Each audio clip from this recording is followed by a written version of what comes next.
자, 2장 1절.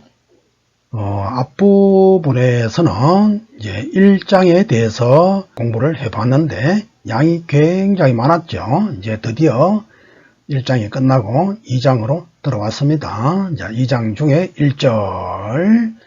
여기서는 인간의 불완전한 인식. 왜냐하면 모두가 각자의 기준, 입장으로 세상을 바라본다 이거죠. 그러니까 그게 불완전한 인식이 되죠. 그렇기 때문에 보편의 절대적 진리를 인식할 수가 없다라고 하는 내용이 2장 1절의 주제가 된다. 그렇게 볼 수 있겠습니다.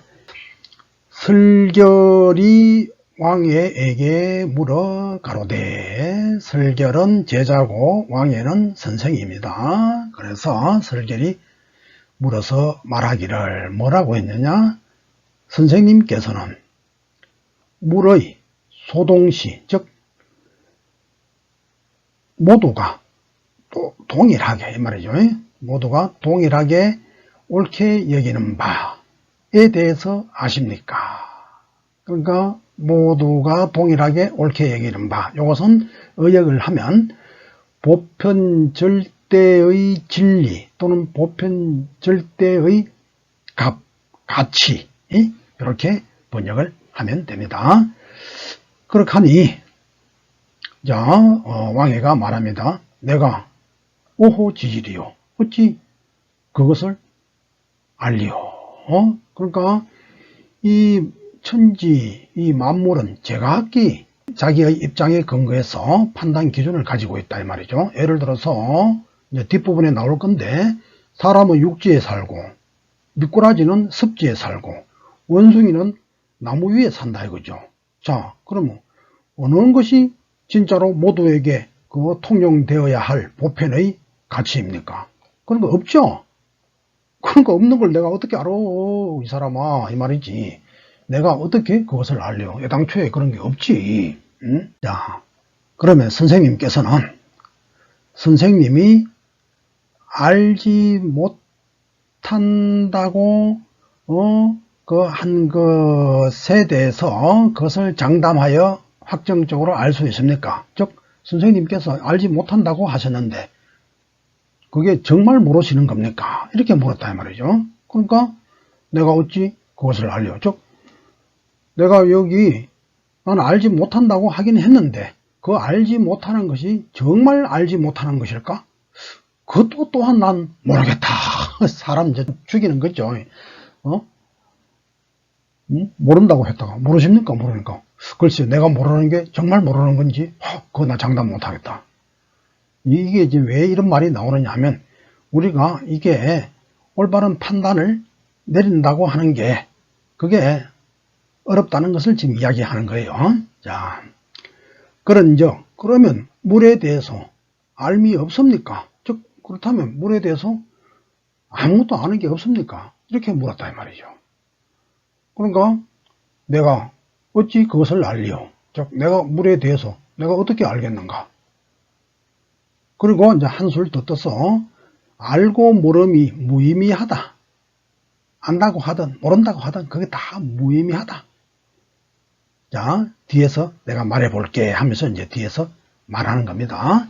자, 비록 그러하나 시험 삼아 말해보리라. 여기 이 상자도 시험한다는 뜻으로 해석합니다. 장자에서는 시험 삼아 말해볼 것이노라. 이제 알고 모르는 거 이게 얼마나 무의미한지 들어봐라 이 말이에요. 자, 어찌 내가 안다고 말한 것이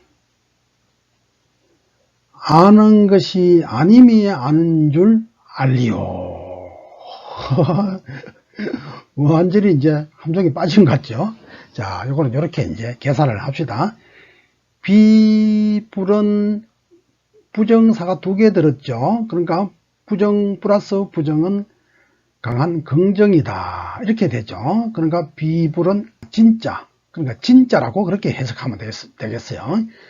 진짜 아는 것인 줄 어찌 그것을 장담해서 확정하여 알 수 있겠는가? 즉 내가 안다고 했지만 알지 못하는 것일 수도 있다 이 말이지. 내가 그거 안다고 했는데 그거 안다고 한 것이 진짜 아는 것인 줄 어떻게 확정해서 알 수 있겠느냐 말이야. 즉 모르는 것일 수도 있다. 또 내가 알지 못한다고 한 것이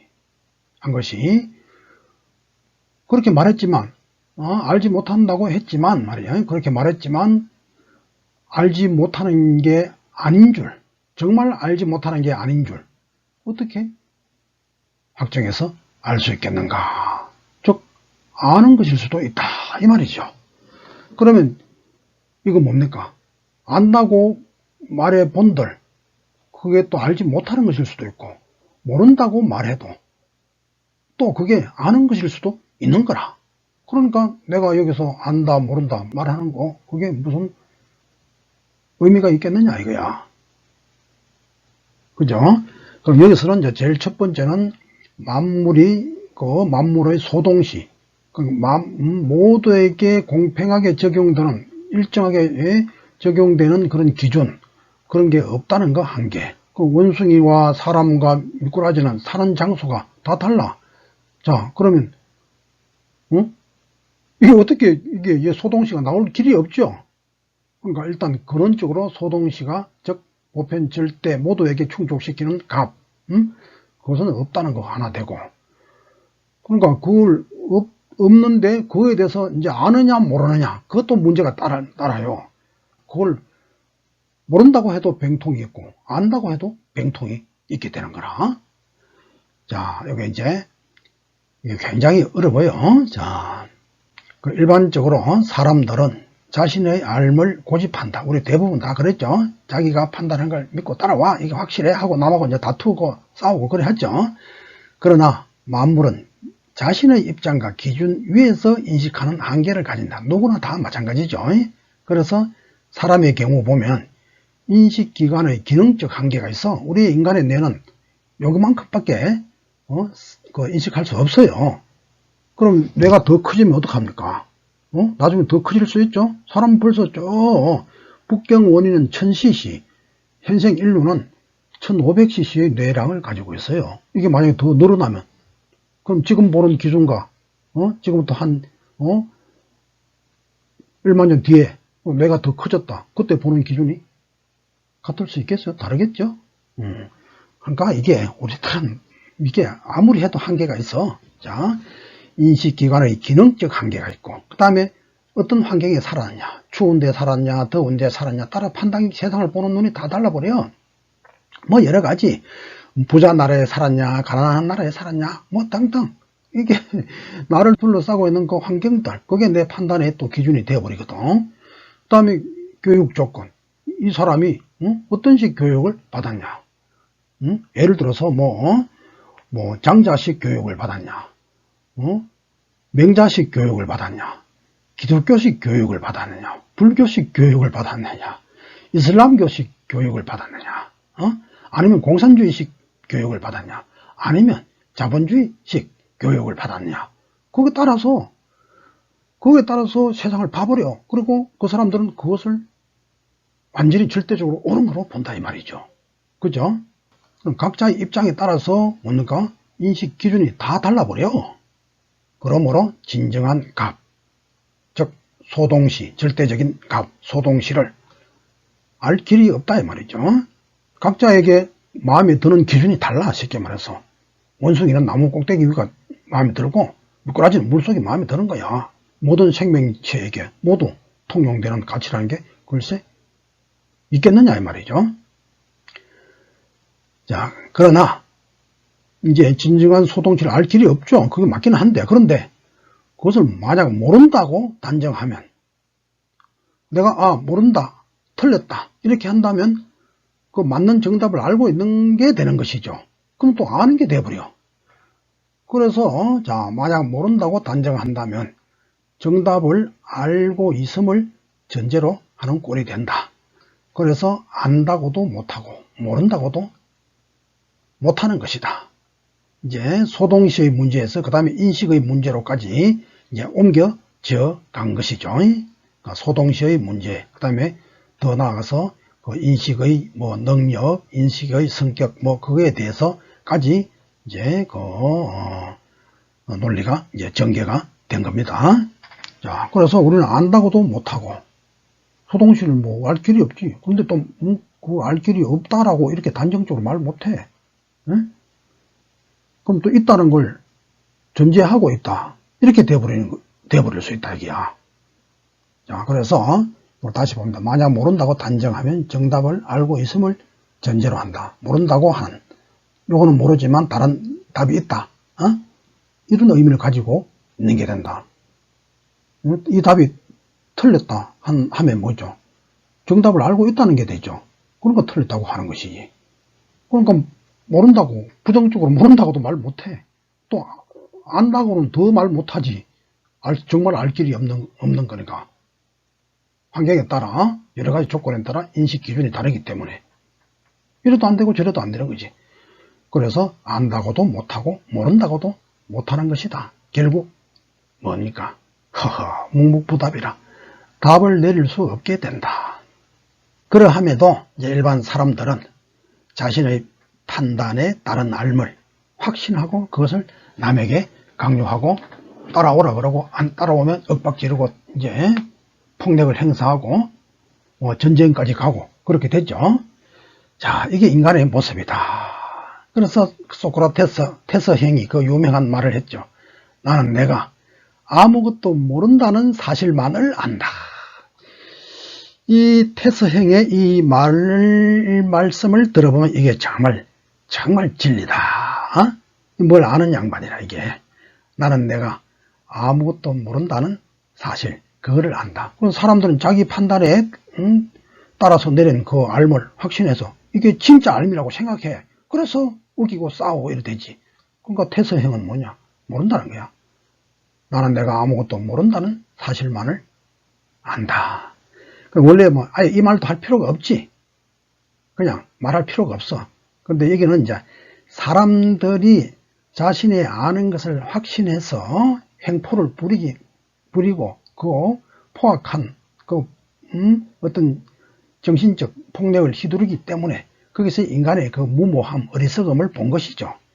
그래서 나는 내가 아무것도 모른다는 사실을 안다라고 해서 인간에게 경종을 때리는 겁니다. 여러분 믿고 알고 있는 거 그거 진짜 답 맞아요? 진짜로 맞아요? 그것은 뭐 대부분이 그 자신의 각자의 입장에서 얘기했죠. 그죠? 그리고 더 크게 예를 들어서 우린 지구에서 살 때는 내 무게가 예를 들어서 뭐 70이다 뭐 이렇게 80이다 이렇게 그게 이제 그렇게 알고 있잖아. 그럼 이게 달나라 가면 어떻게 됩니까? 그 무게가 되나요? 또 안 되는 거죠. 그러니까 뭐 내가 뭔지 내가 몇 킬로 나가는지 알 수 없는 거라. 또 물속에 들어가면 또 달라버리고 그게 환경 조건에 따라 차이가 난다 이거지. 그렇게 되어 있는 건데 뭐 어떻게 뭔가 딱 답을 내려서 그렇다 할 수 있다는 말이냐 이거죠. 그죠? 제일 답은 아무 말 안 하는 게 최고라. 근데 이제 인간들은 그게 아니지. 뭐 자기 아는 걸 막 우기고 그렇게 하죠. 그럼 그 우기고 아는 채 하는 그건 진짜 알물 얻을 길이 없어. 왜냐하면 이미 한계에 갇혀 있잖아요. 사람이라고 하는 거, 우리 인간이라고 하는 이 자체가 인식의 그래서 한계성을 가지고 있는 거라. 무슨 수로 알아? 자기가 뭐 자기는 알 길이 없음을 자기가 아는 게 진짜 아는 게 아닐 수도 있다는 거, 그걸 고백해라 이 말이요. 그럼 그때부터 진정한 알의 길로 나아갈 수 있게 되겠죠. 요거는 이제 부지가 제가 48세 때 지은 건데, 요게 이제 인식 능력의 선천적 한계가 존재한다 이거죠. 자, 그러니까 이제 그럼 어떻게 해야 돼? 거기에 따른 우리의 현실적 삶은 어떻게 해야 되느냐? 자기가 알지 못함을 알면은 최상이 되고, 요거하고 요 구절은 노자에 비슷하게 나오는 구절이에요. 자, 자기가 알지 못함을 아는 것이 최상이 되고, 자기가 알지 못하는 것을 알지 못하면 그게 병이 된다. 자기의 무지를 알지 못하는 거, 그거는 병이고, 자기의 무지를 알면 그건 최상이 된다. 그래서 만약 자기가 알지 못하는 것을 알고, 즉 자신의 무지를 알고서 행하면 천하에 위태함은 없고 조화로움이 있을 것이다. 그럼 나의 알물, 그걸 단정적으로 확신해서 남에게 강요하고 그걸 절대적 표대로 삼고 그러면 그건 위험한 거라. 그래서 내가 아는 것이 진짜 아는 게 아닐 수 있다는 그것을 항상 생각을 해야 되는 거라. 그래서 이제 우리 생활에서 보면, 현실적으로 보면, 그래서 나의 알물 다 고집하지 말고 여러 의견들을 종합하는, 우리 지금 현실적인 문제를 해결할 때는 그렇다는 거예요. 그래서 회의라고 하는 게 굉장히 중요한 인간에 있어서 하나의 문화적 하나의 행태이죠. 자, 그 다음 2장 2절이라. 2장 2절이라. 그 다음에 이제 여기는 자신의 입장에서 인식함으로 소동시, 즉 보편적 절대적 진리는 볼 수 없음을 예를 들어서 설명을 하고 있습니다. 여기서는 자,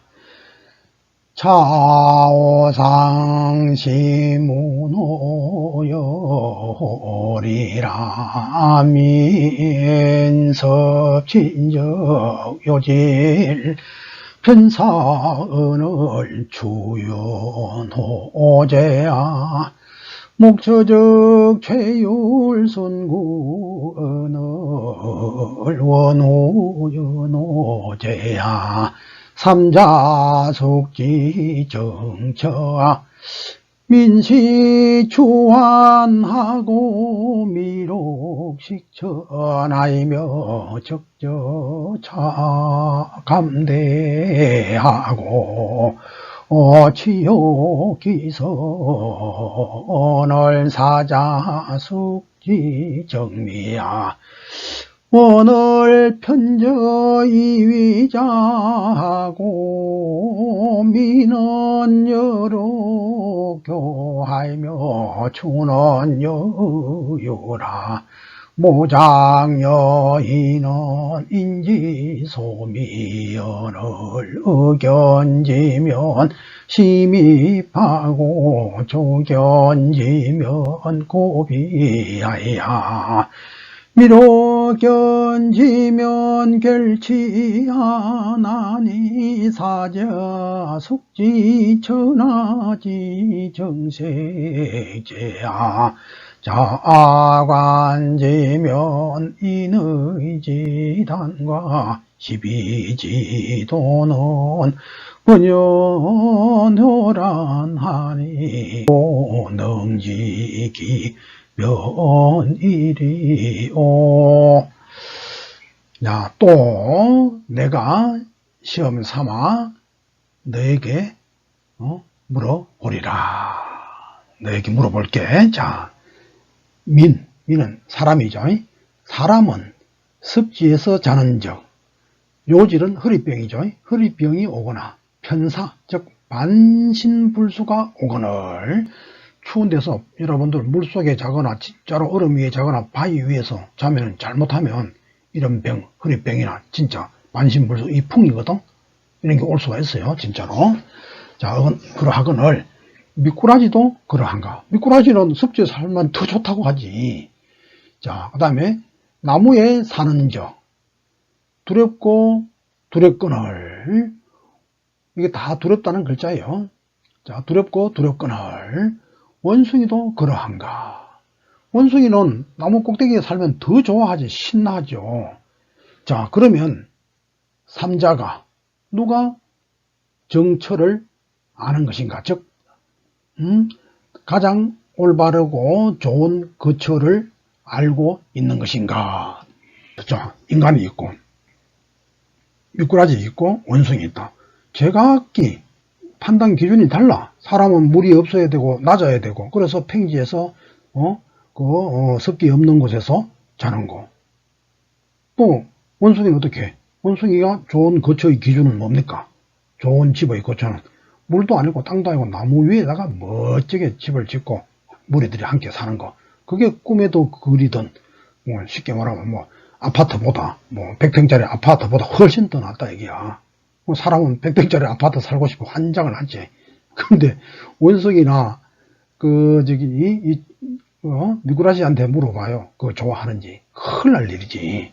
자, 그러면, 각자 이처럼 자기들이 그 기준이, 판단 기준이 달라서 자기들이 만족도를 느끼는 거처가 다 달라. 그러면, 어느 것을 정처로 삼을 것인가? 즉, 절대 보편의 소동시로 삼을 것인가? 거처에 있어서 소동시를 삼을 것인가? 알 수 없는 거지 뭐. 또 그 다음에 사람은 추하는 이거는 이제 그 고기입니다. 육고기를 먹고 미록은 즉 사슴이죠. 큰 사슴, 작은 사슴. 사슴은 아름다운 풀을 먹고 적전은 뭡니까? 진해는 뱀을 달게 먹고 뱀이 허리띠처럼 길쭉하죠. 그래서 이걸 뱀이라고 해석합니다. 뱀을 달게 먹고 자, 솔개와 까마귀는 뭘 좋아하느냐? 쥐를 즐겨 먹거늘.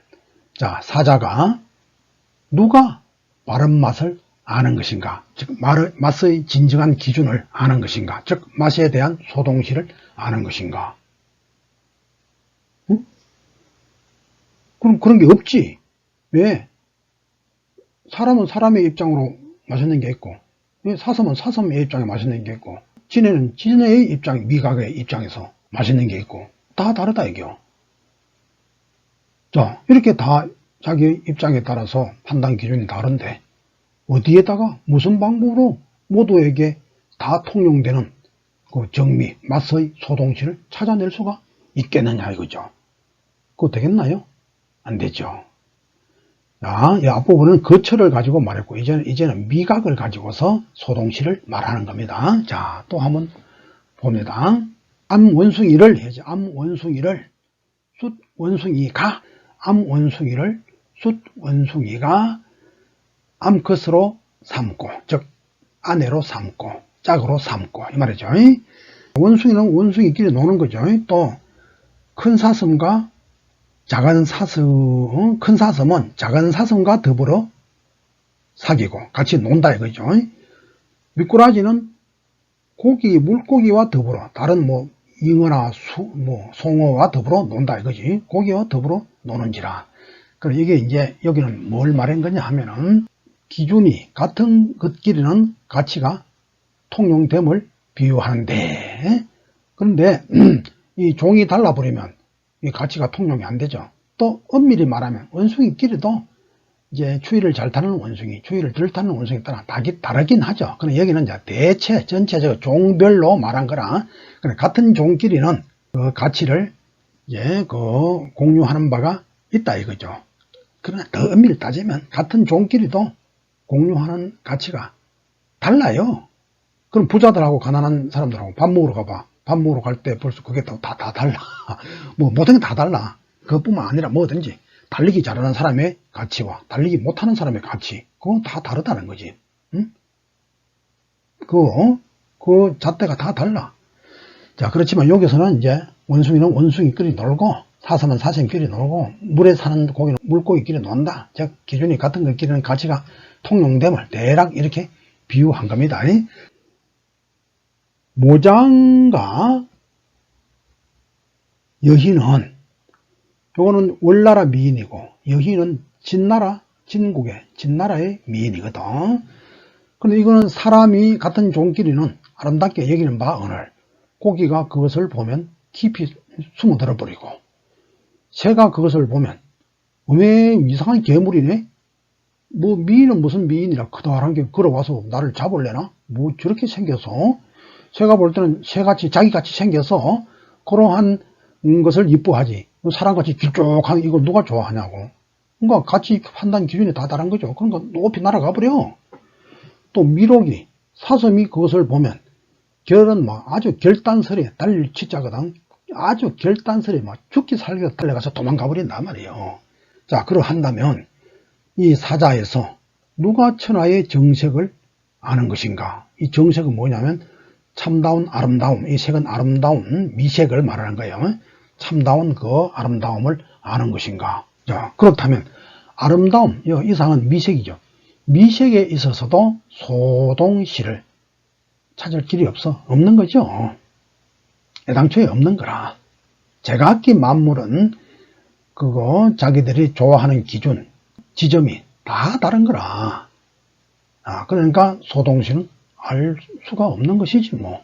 자, 일단 앞에 하고 여기는 소동시를 알 수 없다는 것에 대한 이야기를 하는 거예요. 모든 것은 이제 각자의 그 입장에 따라서 가치 평가가 다 달라질 수밖에 없는 그런 게 있다. 그래서 우리는 그 모든 것을 관통하는 진정한 가치, 그거는 찾을 길이 없죠. 그럼 우리 알 속에서는 그건 절대로 한계가 있는 것이지. 알 길이 뭐 없는 것이지 뭐. 모른다까지도 못해. 안다고 못하는 건 물론이고, 또 모른다는 말 그것조차도 해도 안 돼. 자, 그래서 이제 말합니다. 왕애가 말하는 거죠. 왕애가 결론적으로 답을 합니다. 설계의 물음에 대해서 소동시가 있는가 물으니까 그런 게 없다. 모른다. 이렇게 하다가 이제 결론이 나옵니다.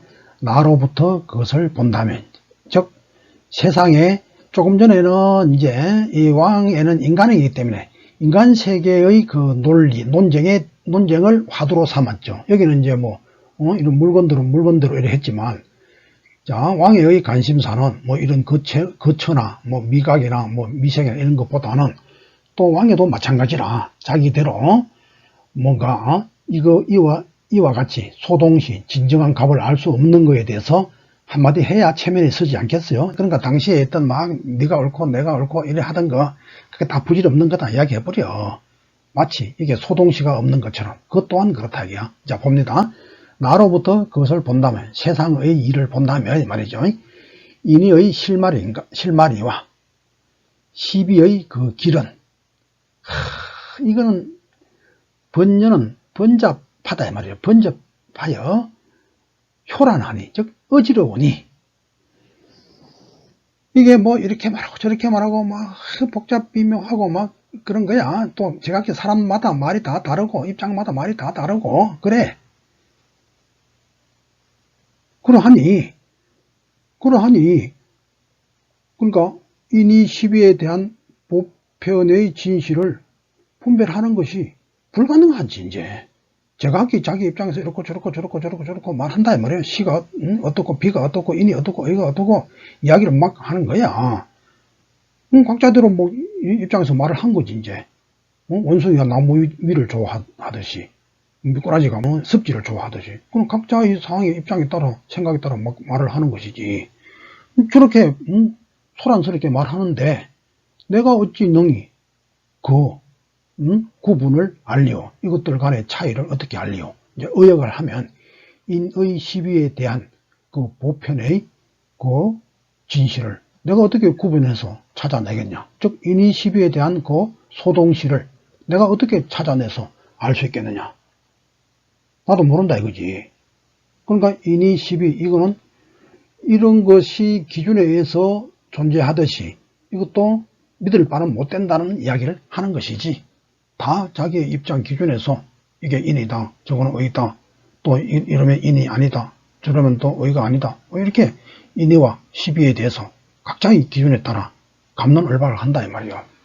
여기는 인의 시비뿐만 아니라 제자백과 모두를 다 포용 싸잡아 이야기하는 거죠. 사람들 제각기 자기 입장에서 자기 상황에서 자기의 사상을 말하지만 그렇게 말하고 있는데 그게 그것들이 소동시가 어딨냐 이거지. 그러면 그것을 어떻게 내가 인의 시비에 대한 보편의 진실을 어떻게 구분을 해내겠느냐, 이것처럼 마찬가지다 이거지. 제각기 입장이 다르기 때문에 결국에는 입장을 버리는, 판단 기준을 버리는, 그 속에서 뭔가 바른 시견, 바른 주장을 낼 수 있는 가능성이 있는 것이죠. 근데 입장을 없앤다. 참 어렵죠. 그 입장을 없애는 게 뭡니까? 우리 피와 양방이잖아요. 저도 있고 나도 잊어버리는 거. 그게 입장을 버리는 거거든.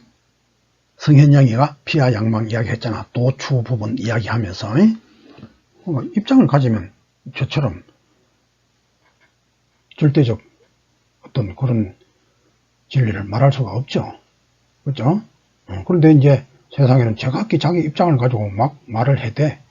그걸 뭐 판단하고 말고 할 게 뭐 있어. 각자대로 말하는 것인데 그 휘말려 갈 것도 없는 것이고. 그렇죠? 다 그 입장을 가지고 하는 판단들은 다 무의미하다. 그런데 우리는 뭐 거의 다 입장을 가지고 있죠. 자기대로 입장을 다 가지고 있는 거야. 그러니까 뭐 이게 어떻게 공부에 그 벼락 같은 그런 획기적인 그런 진보가 일어나기가 참 어렵죠. 그거 확 버리는 순간 순간적으로 사람이 돌변한다니까요. 자, 그 다음에 2장 3절. 자, 여기는 지인의 초월성에 대해서 말했다. 설결왈자 부지리해면 정치는 고부지리호와 왕의 왈지인은 신이라 대택이 분이라도 불능열하이며 하니호라도 이 불능한하이며 진례가 파산이나 이 불능상하이며 표풍이 진해라도 이 불능경이라 약연자는 성운기하고 기러라야 이유 사해지회라 생사도 무변어기 언을 이황이해지단호아. 이번 장은 설결과 왕에 간의 대화이죠. 자, 설결이 가로되, 자, 선생님께서 이 해를 알지 못하면, 즉, 리와 해를 초월해버렸단 말이야. 그래 하면, 자, 그래 하면, 즉, 이 해를 알지 못하면, 자, 지극한 사람은 진실로, 정말로 리와 해를 알지 못합니까? 거기에 구애받지 않습니까? 이 말이죠. 왕해가 가로되 지극한 사람은 신통하다, 즉 신령하다. 큰 그 못 주변이죠. 대택이, 그러니까 대택은 큰 못 주변의 숲이에요. 자, 큰 못 주변의 숲이 불타더라도 능히 뜨겁게 하지 못하며 하하니 하수와 한수가 자, 얼더라도 차갑다, 얼다 이 말이죠. 얼더라도 능히 춥게 하지 못해. 그러니까 이 지극한 사람은 그 물리적 현상에서 벗어난다는 거라. 우리 저기 사명대사가 일본에 갔을 때, 그죠? 아무리 방에 막 저기 불을 사명대사가 막 어떻게 되는지 보려고 이제 그 불을 엄청 뜨겁게 지폈는데 아침에 보니까 여기 턱에 고드름이 얼어있다고 그러죠. 뭐 그거 있을 수 있는 일이지 뭐. 그런 건 다 있을 수도 있는 일이에요. 이제 이 의식이 올라가면 때로는 물리적 현상을 초탈하는 그런 사람도 실제로 있어요. 그럼 자꾸 이제 그런 걸 저거는 가짜야 뭐 그렇게 이제 이야기하는데 액면 그대로 받아들여 그럴 수 있어요. 이러한 이제 뭔가 물리적 현상을 초월하는 것은 우리 저기 막고야산 신인 있죠. 거기에서도 그런 현상이 나타났죠. 장자 책 속에는 군데군데 그런 물리적 현상을 초월하는 그런 인격에 대해서도 드러나와요. 그래서 나중에 후대에 그 도교 있죠. 도교에서도 이제 그 이상적인 인물상을 만드는데 이러한 내용들이 영향을 주었죠. 이 물리적 초월이라고 하는 것은 이제 쉽게 말하면 우리 있던 차원을 이제 벗어나면 그게 이제 가능하다는 거죠. 예를 들어서 참 재밌는 이야기인데 그 현대 과학의 어떤 기술을 빌리면 저는 물리적 차원을 마음대로 넘나드는 그런 이제 계기를 만들 수 있죠. 계기를. 예를 들어서 이제 그 석가모니 부처에게는 6 신통이 있다 그래. 제일 처음에 이제 천이통이라 이렇게 귀로 하늘 천자 귀자거든. 천이통. 저 천지 만지 그 소리를 다 듣는다 이게야. 근데 우리는 그 휴대폰 스마트폰 들면 저 미국 사람하고도 검세 1초 만에 대화가 되죠. 그건 천이통이 됐잖아. 천안통도 돼. 화면 켜면 뭐 미국 그림 다 보죠. 그죠? 그 다음에 그 숙명통이라고 해서, 숙명통은 뭐냐면 이제 전생을 이제 보는 건데, 즉 말하자면 우리 현실 이 밖의 세계를 아는 거예요. 그것은 이제 요즘 그거 있지 않습니까? 빅데이터. 작은 데이터들을 모아서 인공지능이 분석을 하면, 아, 저 사람은 어떤 물건을 살고, 장차는 저 사람이 언제 어떤 병이 오고, 언제 어떻게 돼서 어떻게 죽고, 그것까지 예측이 다 가능해지는 빅데이터가 지금 나오게 돼요. 빅데이터는 이미 많이 발전했어요. 그게 우리 동양으로 말하면 주역이나 뭐 운명학, 이게 하나의 그 빅데이터의 뭐 원형이다, 이렇게 또 볼 수 있어요. 자, 알 수 없는 것을 데이터들을 통해서 인공지능이 그것을 분석을 해서 미래를 예측하는 거죠. 그러니까 그 운명을 아는 거잖아. 빅데이터. 그 참 이것도 이런 과학적인 이거 우리는 뭐 우리들 문화를 너무 무시하죠. 뭐든지 다 미신으로 몰아버리고 막 그렇게 갑니다. 그러니까 뭔가 가능성, 창발적 어떤 그런 기능들, 그런 것들이 클 수 있는 싹을 싹둑 잘라버리죠. 우리들 스스로가. 그 다음에 이제 예를 들어 신족통은 뭐냐면 축지법처럼 한꺼번에 막 심리백리 가버리는 건데, 우리 비행기 타면 신족통, 저만한 신족통이 어딨어? 차 타고 가면 차 막 몰고 한 140, 50 나와버리면 막 순식간에 막 대전, 서울 막 순식간에 가버리지 그거.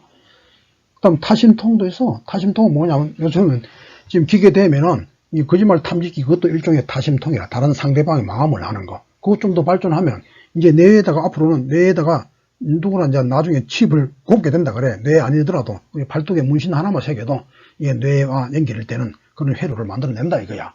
그럼 그거하고 내 생각하는 건 바꾸고 다 들통 다 나오지. 앞으로 꼼짝 마 그런 시대가 와. 이게 좋은 건지 나쁜 건지 나 모르겠어요. 그러니까 이제 앞으로 4차 산업 시대에 들어서면 그게 예사로 일어나는 현상이 되지. 그죠? 그러니까 이제 과학 기술을 빌려버리면 사람이 직접 못해도 그 기술의 힘으로 물리적 한계를 탈출하는 거라.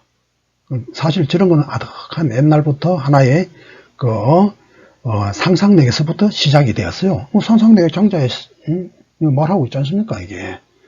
불에 안 타고, 이건 나중에 로봇 같은 경우는 뭐 물불 이런데 녹지 않는 재질을 쓰면 될 거 아닙니까? 그죠? 녹 안 쓰는 재질, 불에 안 타는 재질 쓰면 인간 같은 로봇과 그렇게 또 활동을 하게 되겠지. 그렇게 되는 거예요. 이게 다 우리가 우습게 얘기했던 그런 상상력, 그게 현실화 된 거예요.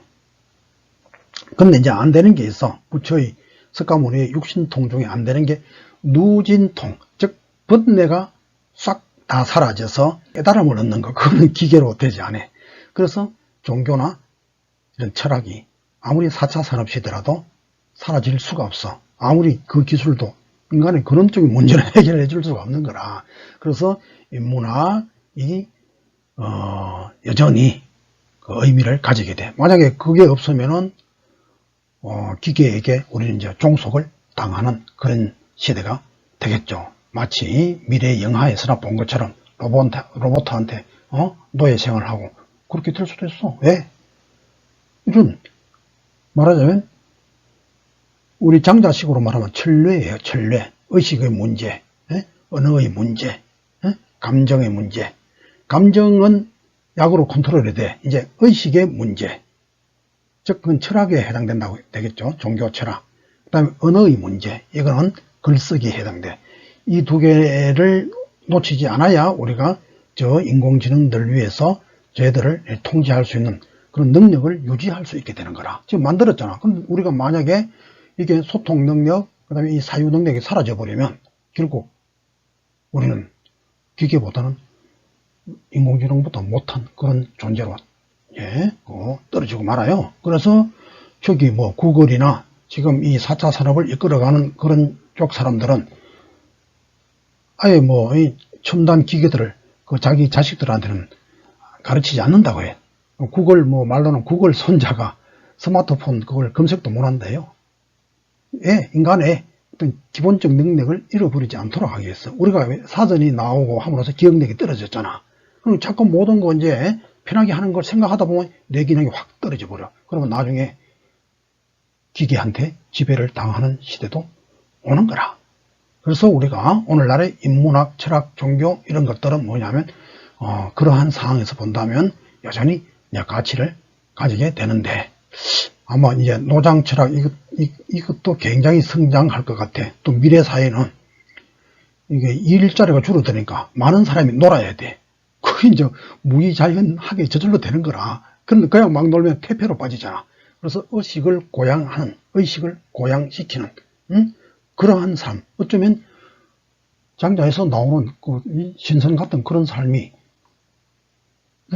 부유하기를 바라지만 않는다면 이제 우리 의식의 자유, 의식의 성장은 더 또 잘 가꿀 수 있는 그런 시대가 올 수도 있어요. 무시자연. 일할 데가 없어. 4차 산업 시대가 오면은 지금 있는 직업이 거의 다 없어지잖아. 그래서 신종 직업이 생겨나도 그래도 이 경제를 이끌어가는 그 계층은 극소수기 때문에 나머지는 뚜렷이 일을 할래야 할 게 없어요. 그래서 기본적인 그런 그 여건을 갖추고서 뭐 살아가게 되겠죠. 그럴 때 이제 결국 놀게 되는 건데 그 노장 철학을 잘 공부를 하면 아주 그냥 멋들어지게 인생을 또 살 수가 있게도 된다 이거죠.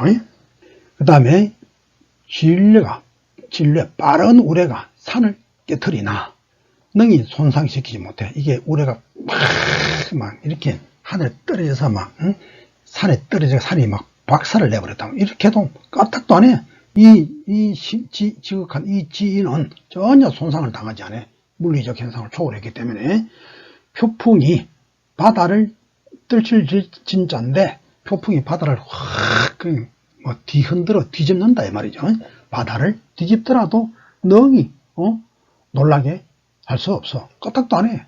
바다가 뒤집어졌든 천지가 깔아앉든 까딱도 안 한다 이 말이요. 놀라게 할 수가 없어. 약연자는 이러한 자는 운기를 타고 일월을 몰아서 사해의 밖에 논이 나니라. 그러니까 물질의 세계에서 이미 벗어났죠. 이 물리계에서. 죽음과 삶도 그것 또한 자기를 이 신인을 이 지극한 사람을 변화시킬 수 없어. 그럼 생사를 다 초탈해 있어.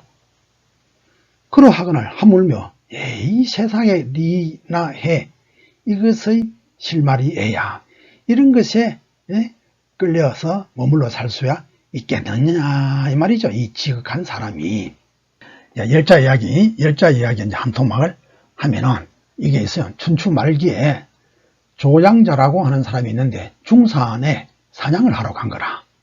그래 갔는데 거기 이제 산에 막 불이 나서 막 사방백리가 막 불이 막 붉게.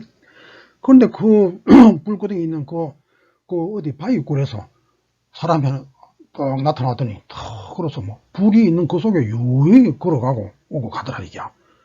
그래서 물었어요. 그때는 어찌 그 바위 틈 이런 데서 살고 또 어떻게 이 불 속에 다녀도 손상이 없는가? 어째서 그런가? 이렇게 물으니까 이 사람이 하는 말이 뭐냐? 나는 바위도 모르고 불도 모르고 이랬단 말이야.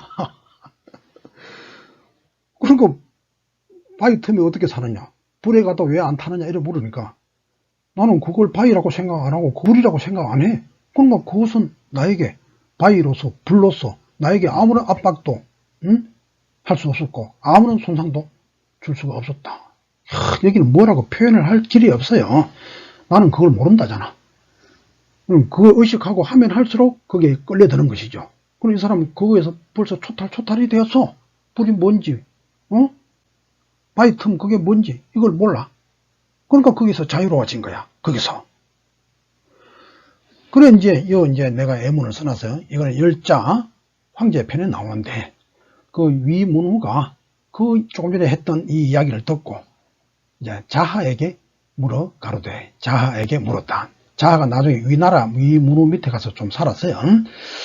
그래 저는 도대체 저 사람은 어떤 사람일까요? 이렇게 물었단 말이에요. 그러니까 자하가 가로되 자하의 원래 이름이 상이에요. 상. 호족의 이름이 진짜 이름이 상이라. 상이 그 들은 바 부자의 말로서 즉 공자님의 말로서 할진저 즉 공자에게 들은 바의 말로서 제가 대답해 드리겠습니다. 뭐냐 하면은 화자라 그래. 아까 그 불에 가도 까딱없는 그 사람을 화자라고 해. 화자는 왜 화자냐? 모든 천지 만물과 일체가 돼서 화합이 돼서 내가 불이요, 내가 바위요, 바위가 내고 불이 내야. 그렇고 그 모든 것을 화합하여 어울려 있는 이 모든 것을 가진 이 자는 만물과 크게 하나가 되어 있어. 이게 핵심이에요. 대동어물이라 만물과 크게 하나가 되어버렸어. 이미 뭐 불이다 나다 바위다 나다 분별 그런 게 없고 내가 불이라 내가 바위라 그리고 그게 나를 어떻게 할 거냐 말이에요. 내가 긴데 대동어물 물에 크게 하나가 되니 물이 그래서 다른 만물들이 말이죠. 상하게 하거나 막을 수 없는 자이라. 그래서 저 화자나 이런 모천지 만물과 화합이 된 자는 물과 하나가 되었으니 물이 상하거나 막거나 할 수 없는 자이라. 아까 그 바위 틈에 불 위를 걸어가는 사람이 말이요. 그래서 금석 사이에 논일고 바위 틈에 이런데 논일고 물불을 밟아도 다 괜찮아지는 겁니다. 포인트는 대동어물이죠.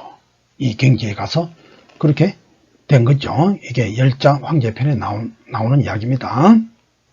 사람들 내가 이런 이야기를 하면 옛날에 보면 김선생 저기 무슨 미신 같은 소리 하고 앉았네 저게 그래 이야기 하거든. 그럼 그 사람은 그 한계에 그냥 갇혀 있는 거야. 뭐 이럴 수도 있는 거지. 자, 우리가 예를 들어서 화학만 하나 봅시다. 이 화학이 저기 연금술에서 왔어. 연금술. 이거는 뭐 금이나 은을 만드는데 뭘로 만들었냐? 그거보다 값이 싼 뭐 구리나 뭐 다른 이런 비철 금속 이걸 가지고서 값이 싼 금속을 가지고 이것을 어떻게 분해하고 녹이고 어떻게 해서 금으로 만든다고 하는 이 연금술은 이집트에서부터 시작됐다 그래요. 이집트. 그다음에 이제 그리스. 그래서 이것이 이제 아리스토텔레스를 거쳐서 아랍 세계로 번져갔다 이 말이죠. 그 1200년대의 십자군 전쟁 때 이 연금술도 유럽으로 전파가 돼서요. 그래가지고 이 연금술이 처음 볼 때는 황당하고 미신적이죠. 그냥 구리를 가지고 금을 만든다. 이게 지금 미신이지 한마디로. 그렇게 몰아붙여 버리면 끝나는데 그게 아닌 거예요. 끝없는 노력을 해서 이게 유럽으로 건너와서 이거 연금술 때 쌓았던 물질에 대한 지식들 이걸 발판으로 화학이 그 기초를 쌓을 수 있게 된 거예요. 그래서 그 화학적 기술 그게 오늘 4차 산업 그 미끄럼도 되는 뭐 4차 산업이 좋은 건지 나쁜 건지 나는 모르겠습니다. 어쨌든 세계는 이렇게 변해가 버리는 거야.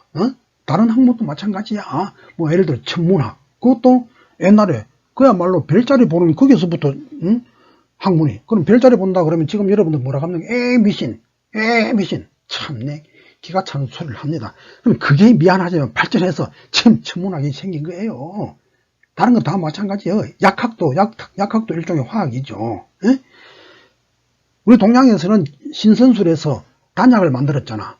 그게 나 쭉 해왔으면 그것도 이제 화학이 되는 거죠. 그거나 아까 연금술이나 그러니까 단약을 만드는 거나 연금술을 만드는 거나 그럼 같은 발상이에요. 그럼 단약은 만들면 이제 약품 쪽으로 오늘날의 생명공학, 죽지 않으려고 하죠. 불로불사, 그쪽으로 이제 흡수가 되겠죠.